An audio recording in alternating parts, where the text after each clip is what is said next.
folks, thanks for joining me today. So in today's tutorial, we're going to be using a mold from the Happy Dotting Company. It is the small oval stone, and we're going to paint on the word luck. And I have to tell you, I am so excited about how this turned out and how awesome it looks. So thanks for joining me, and let's get started. So I'm just drawing it on right now, and it's just a very rough sketch, just so that I get the spacing correct for the width of the rock, to make sure that my lettering is evenly spaced on the rock. And then I am using a flat brush, and the color that I'm using is light green. And I'm using the full width of the brush to do the entire letter. So that way I don't have to go back in and, try to make each of them the same width or the same thickness. I just use my brush as my measurement, I suppose. So I'm just using, or I'm just painting on the L, the C, and the K, because the U is actually going to be a horseshoe, and I'm going to do that in gold. So this was so fun, so easy to do, and I made it into looking kind of like graffiti. So it's so simple, so fun. It's just awesome. Anyways, so some of the lettering might be a little bit thick, and that's totally okay, because I can go back in a little bit later and use my black paint and really sharpen up those edges. And you'll see what I mean a little bit later in the video. But right now I'm just doing on that little horseshoe. It's the U shape, and I'm just putting those little ends on the top, and I'm doing it in gold. Of course, it's my Glorious Gold, which is my favorite, and that's by DecoArt. So all the colors that I do use are going to be listed in the description below. I list the brand name and the name of the paint because sometimes they are different. So just in case you wanted the same one that I'm using, that's why I list that for you down in the description. There's also a lot of other really cool things in the description that I really urge you to go and visit after the end of the video. There's links to the Happy Dotting Company, so you can get your own molds if you wish. There's links to the Dotting Center if you want to get your own tools or watch some of her tutorials on mandala painting.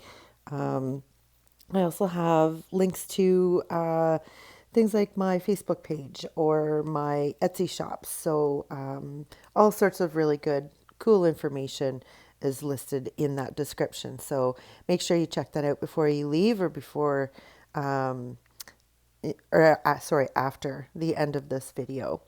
So as I've been yapping there, I'm using a smaller brush to really get in some nice thick color. So you watched me do 2 coats, and this little brush actually helps get rid of the brush strokes that were left behind by the flat brush.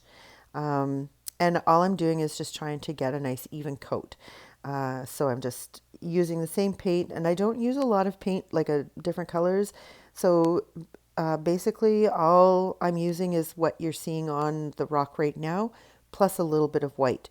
So you don't need an awful lot of color, and you don't need an awful lot of time. This actually was a very quick and easy and fun rock to do. I might actually do more and maybe put a shamrock in the U part instead of a horseshoe. I'm not sure. I haven't decided yet, but this was a lot of fun to do. And now I'm just sharpening up those letters. So they were a little bit wonky, I guess, like wavy, and not very sharp. So I'm making all of the edges to be extremely sharp, so they're square, because what I do afterwards really depends on this. So this is just one of those steps that you got to take, and to get this all done absolutely perfect. So that's what I'm doing right now. I'm also thinking about maybe I might try the same style but in a different color green. I really like this green. It's light green from Craftsmart, so it's the Michaels brand. Um, and I really like how it's like, almost like that fluorescent lime green. But I really like it for this particular application. So let me know what you think of this color by just leaving me a comment below. The easiest way to let me know that you like the video is by giving me the thumbs up. And if you're new, welcome. I'm glad you could join us today. Make sure you hit the subscribe button. And if you don't want to miss anything, ring the bell because it'll send you a little notification every time I throw something new onto my channel and you don't want to miss anything. I do have another St. Patrick's Day tutorial coming up, and it's just in the editing process as I speak. So stick around for that, and I've got some really cool ideas for Easter. So, and as well as we've got the March flower, which is a daffodil, and so pretty. I love daffodils. They remind me so much of spring. They're one of the first things to start to grow when the snow starts to melt. And I just get excited because I know that this white stuff and monochromatic landscape that we've been living in is going to brighten up with color very, very soon. So that's why I get excited about that. So that will be coming up as well. So I'm just still, kind of defining my letters here. I'm also using the paint to cover up any of my chalk marks from the general charcoal pencil because I just want to get those all covered up and not have to worry about those. You could also just use a damp cloth after it's all done and they just wipe away really easy. But I figured while I'm in there, I might as well just use the black paint and just cover it all up. So that's exactly what I did. So I'm just now defining that horseshoe. I will let you know that I did the letters and the horseshoe all have 2 coats of paint on it. I really wanted to get the sharpness of the colors and not let that black behind as the background to bleed through. So that's why I did 2 coats and I let them dry completely between each coat. So just allows me to get more of an even coat by doing that. Now I'm defining those letters. So those letters are really starting to come alive by using some black paint and my fine lining brush. This is one that I purchased and it's just about on its last legs. So I will have to start looking for more so I can get the same effect. But I am using watered down black paint so that way it will glide a lot better. I do have a paint jar or a bottle that was used. It was like half gone.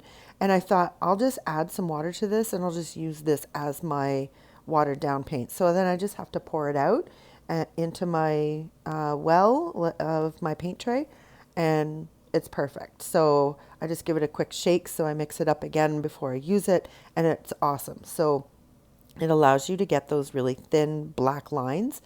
And now I'm just fixing up things right here. The C and the U kind of on that side was a little bit not symmetrical, I guess, or not balanced. So I just fixed it up. And now I'm putting on the white.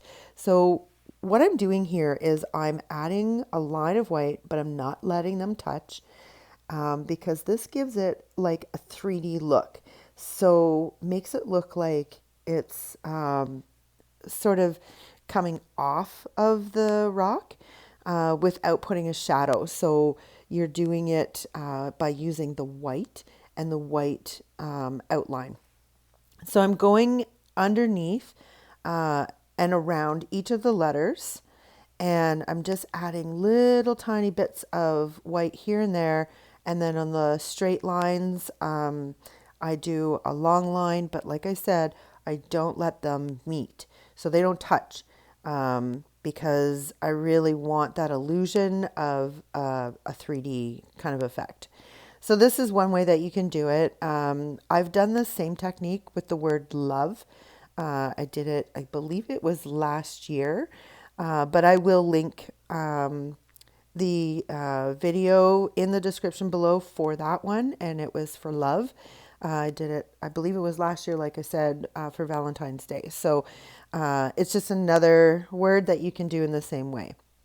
Now I'm putting on sort of like these little patches, I guess, or we call them wear marks, where it almost looks like maybe it's dirty, or it's just a really cool, I don't know, accessory we'll call it. I don't know what to really call it, but it's I'm just putting them on 2 to 3 lines of the watered down black paint, so it's very, very thin.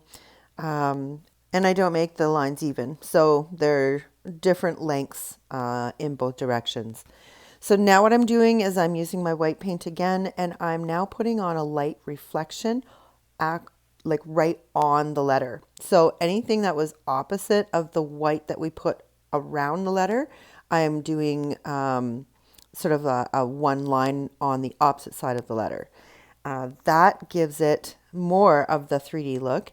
And now I'm putting on some, I don't know what you call these, like glitter parts, or like light reflections, or it's to make it look really, really shiny. So I use my dotting stylist. I put a dot down, and if it's not enough paint, I will get more paint and dot again.